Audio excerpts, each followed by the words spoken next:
Assalamualaikum warahmatullahi wabarakatuh. Bismillahirrahmanirrahim.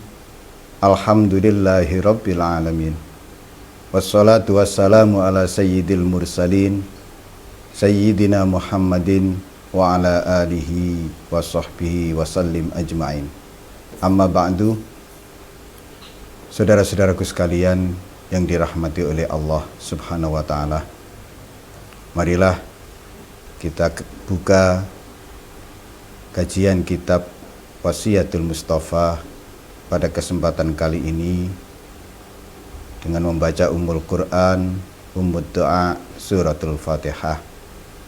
Mudah-mudahan barokah bacaan surat Al-Fatihah kita yang kita hadiahkan kepada guru-guru kita, utamanya junjungan kita Nabi Agung Muhammad SAW, keberkahannya melimpah mengalir sampai kepada kita, keluarga kita, sanak saudara dan tetangga kita, dan orang-orang yang kita cintai. Ala hadhihi niyyah wa ala kulli niyatin shalihah. Al-Fatihah.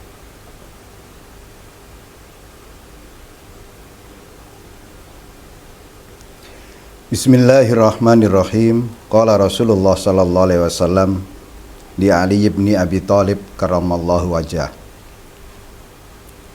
Wasiat kedua Rasulullah kepada Sayyidina Ali. Ya Ali, man akala syubhat istabaha alaihi dinuhu wa azlama qalbahu. Hai Ali, siapa yang memakan makanan syubhat, maka agamanya menjadi syubhat pula, dan hatinya menjadi gelap. Setelah pertemuan sebelumnya, kita membahas tentang wasiat Nabi yang pertama, yaitu terkait memakan makanan yang halal, terkait rizki halal. Di kesempatan ini masih terkait dengan makanan, terkait dengan rizki yang kita peroleh, yaitu rizki syubhat atau makanan syubhat.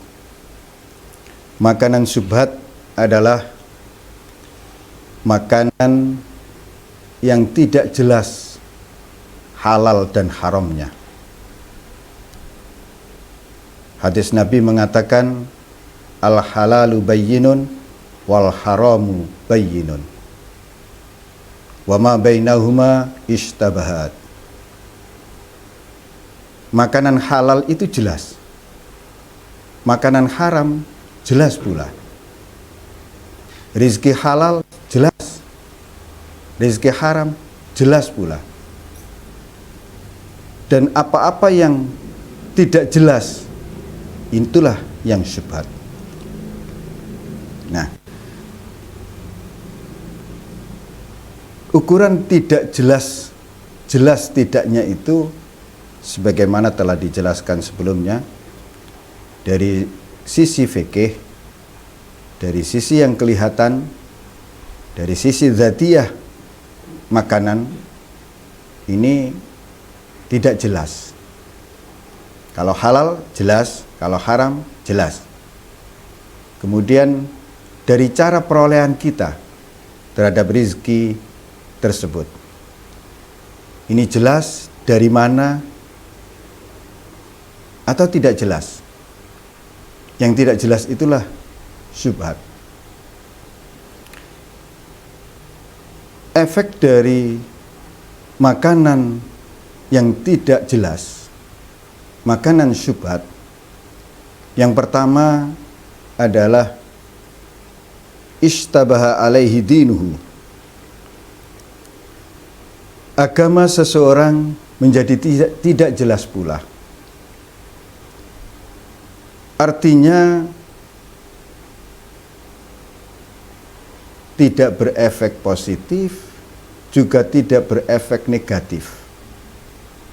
Akan tetapi Para ulama sepakat, makanan syubhat mengantarkan pemakannya lebih dekat kepada haram. Agama tidak jelas ini juga mengantarkan pemeluk agama tersebut yang diakibatkan oleh makanan syubhat, makanan yang tidak jelas, menjadi tidak mantap di dalam melaksanakan perintah-perintah Allah dan meninggalkan larangan-larangannya. Sementara di dalam beragama kita dituntut untuk menjalankannya dengan penuh kejelasan. Di dalam beragama tidak boleh kita melaksanakan dengan cara taklid buta. Ikut-ikutan itu tidak jelas. Tidak tahu dasar hukum di dalam menjalankan keagamaannya. Jika keagamaan itu dalam diri seseorang, agama yang ada di dalam hatinya ini tidak jelas. Padahal Allah memerintahkan kepada orang-orang yang beriman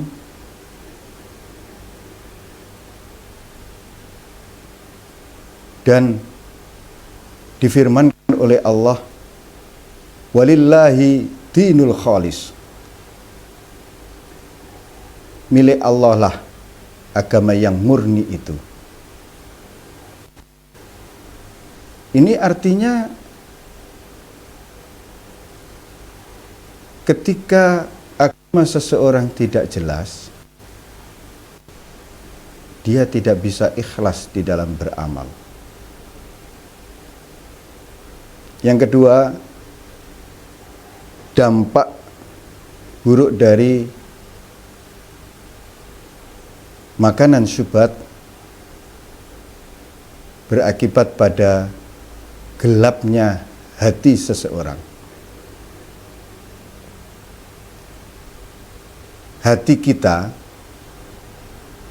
itu aslinya bening, aslinya bercahaya. Di antara penyebab hati seseorang menjadi gelap itu karena kebeningannya, sinar yang ada di hatinya tertutupi oleh kemaksiatan dan dosa yang dilakukannya. Dan yang lebih dari itu adalah akibat dari makanan yang masuk ke dalam perutnya. Makanan berakibat pada gelapnya hati seseorang. Ketika hati seseorang menjadi gelap, ia akan sulit menerima nasihat. Oleh karena itu, hal pertama yang harus dijaga oleh setiap kita dalam rangka terus-menerus membeningkan hati kita, di mana hati tersebut sebagai tempat Allah melihat kita ketika kita melakukan berbagai amal kebaikan. Hati sebagai tempat Allah melihat kita. Karena ketika kita beramal, ketika kita berbuat baik, bukan perbuatan baik itu yang menjadi titik fokus yang yang dilihat oleh Allah. Tetapi saat beramal baik itulah hati kita yang dilihat oleh Allah. Beragama juga begitu. Maka agama itu sekali lagi bukan faktor luar diri, tapi faktor dalam diri setiap orang. Ketika makanan syubhat yang masuk ke dalam perutnya akan berakibat pada ketidakjelasan agama orang tersebut. Ketika makanan syubhat masuk ke dalam perut seseorang, hatinya akan menjadi gelap. Dan ketika hati menjadi gelap, cahaya iman, cahaya hidayah tidak bisa masuk ke dalam hatinya. Mudah-mudahan